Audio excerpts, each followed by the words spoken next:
Hi guys, welcome back to my YouTube channel. എല്ലാവർക്കും ഇടയിലേക്ക് സ്വാഗതം. ഒരുപാട് കുറേ ദിവസമായാലും വീഡിയോസായി വന്നിട്ട് അപ്പോൾ എനിക്ക് ജലദോഷം കേട്ടോ. ജലദോഷവും കഫക്കെട്ടും ചുമയും എല്ലാം കൂടി ആയതുകൊണ്ടാണ് വീഡിയോസുമായി വരാത്തത്. എനിക്ക് സൗണ്ടിന് നല്ല മാറ്റമുണ്ട്, നല്ല ഡിഫറൻസ് ഉണ്ട്. സൗണ്ട് എടുക്കാൻ തന്നെ നല്ല ബുദ്ധിമുട്ടുണ്ട് കേട്ടോ. കാരണം കഫത്തിൻ്റെ ഇതുണ്ടായതുകൊണ്ട് ഡോക്ടറെ കാണിച്ചു 3 ദിവസത്തിന് ഗുളിക തന്നെ കേട്ടോ.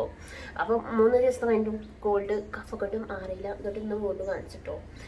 അപ്പം കണ്ടില്ലേ, മുഖമൊക്കെ നല്ല ക്ഷീണിച്ച് ആകെ ഡള്ളായിട്ടുണ്ട് കേട്ടോ. കാരണം ജലദോഷം വന്നാൽ തന്നെ നമുക്ക് ആ ഒരു നമ്മൾ ഉഷാറാണ്ട് പോകും. ഫുഡിന് ടേസ്റ്റ് കിട്ടൂല, എരിവ് പുളി ഒന്നും നമുക്ക് കിട്ടൂല. അപ്പം അതുകൊണ്ടാണ് വീഡിയോസൊന്നും ആയിട്ട് വരാത്തത് കേട്ടോ. അപ്പം വൈകുന്നേരം സമയമൊക്കെ ആയിട്ടോ. അപ്പം ഇങ്ങനെ പുറത്തിരിക്കാണ് കേട്ടോ. അപ്പം എന്തെങ്കിലുമൊക്കെ ഒരു വീഡിയോ ആയിട്ട് വരാമെന്ന് വിചാരിച്ചു. ഇതിപ്പോൾ റെഡ് ട്യൂബിൻ്റെ കണ്ണാടിയാണ് കേട്ടോ. അതായത് കണ്ടോ റോസ് ഇവിടെ ഇതൊക്കെ ഇതാണ് കേട്ടോ. റെഡ് ട്യൂബിന്ന് എഴുതിയ അതൊക്കെ അടുത്ത് ഒഴിവാക്കിയതാണ് കേട്ടോ.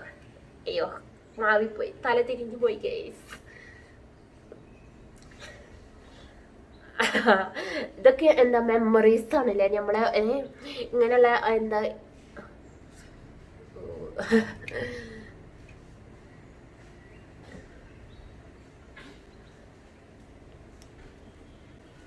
കേട്ടോ. എങ്ങനെയുണ്ട് ഗൈസ്? പിന്നെ അന്നത്തെ ദിവസം വീഡിയോസൊന്നും എടുക്കാൻ കഴിഞ്ഞില്ല. അപ്പോൾ ഞാൻ പിറ്റേ ദിവസം രാവിലെ തന്നെ മുറ്റൊക്കെ അടിച്ചേരിയാണ്ട് വൃത്തിയാക്കിട്ടോ. 2 ദിവസമായിട്ട് മുറ്റൊന്നും അടിച്ചേരിയില്ല. ഇനി അപ്പോൾ രാവിലെ തന്നെ മുറ്റൊക്കെ അടിച്ചേരി സിറ്റൗട്ടൊക്കെ അങ്ങ് തുടച്ചെടുക്കാൻ വിചാരിച്ചിട്ടോ. അപ്പോൾ രാവിലെ തന്നെ ഞാൻ സിറ്റൗട്ടൊക്കെ ക്ലീൻ ആക്കി. പിന്നെ സിറ്റൗട്ടൊക്കെ ഒന്ന് അടിച്ചു വരാൻ വിചാരിച്ചിട്ടോ. ചേറ്റടിയൊക്കെ തുടച്ചെടുത്തുകൊണ്ട് സിറ്റൗട്ടൊക്കെ ഒന്ന് അടിച്ചു വരി. പിന്നെ ചവിട്ടിയൊക്കെ കൊടുന്നിട്ടോ. അപ്പോൾ സിറ്റൗട്ട് തുടക്കലും വൃത്തിയാക്കലൊക്കെ കഴിഞ്ഞാൽ തന്നെ ആ ചളിയൊക്കെ പോയപ്പോൾ തന്നെ നല്ല ക്ലീൻ ആയിട്ടോ. 2 ദിവസം തുടക്കാത്തതുകൊണ്ട് നല്ല ചളി. അതിൻ്റെ ഇടയിൽ ചോറും കൂക്കിട്ടോ. ചോറ് ഒരു വിസിലടിച്ച് കണ്ട് ഞാൻ ഓഫാക്കിയിട്ട് കേട്ടോ. പിന്നെ പപ്പടം താളിച്ചും വെച്ചിക്കണ്. ചിക്കനാണെങ്കിൽ മസാല കൂട്ടിക്കാണ്ട് പൊരിച്ചാനും വെച്ച്. പിന്നെ അതിൻ്റെ ഇടയിൽ കൂടി തന്നെ ഞാൻ ചുടുവെള്ളം ഉണ്ടാക്കി കേട്ടോ. പിന്നെ അങ്ങനെ ചോറൊക്കെ ഊറ്റി വെച്ചിട്ടോ. അപ്പോൾ ചുടുവെള്ളം പിന്നെ ചോറും ഒക്കെ റെഡി ആയിട്ടോ. അങ്ങനെ ജലദോഷം ശരിക്കും മാറാത്തതുകൊണ്ട് സൗണ്ടൊന്നും ക്ലിയർ ആയിട്ടില്ല കേട്ടോ. അതാണ് സൗണ്ടിന് ചെറിയൊരു വ്യത്യാസം. അപ്പോൾ 12:30 1 മണിയായപ്പോൾ ഞാൻ ചോറുന്നാ വിചാരിച്ചുകൊണ്ട് ചോറും വളമ്പി പിന്നെ ചിക്കൻ പൊരിച്ചത് കൊടുത്ത് അച്ചാറ് കൊടുത്തുകൊണ്ട് ചോറുന്നായിരുന്നു കേട്ടോ. അങ്ങനെ ചോറുന്നലൊക്കെ കഴിഞ്ഞ് പിന്നെ കുറച്ച് നേരം കഴിഞ്ഞപ്പോൾ ഇക്കാൻ്റെ വരേക്ക് പോവാൻ വിചാരിച്ചിട്ടോ. അങ്ങനെ ഇക്കാൻ്റെ വീട്ടിൽ പോവാണ് ഞങ്ങൾ. അപ്പോൾ ഇതൊക്കെയാണ് കേട്ടോ ഇന്നത്തെ വിശേഷങ്ങൾ.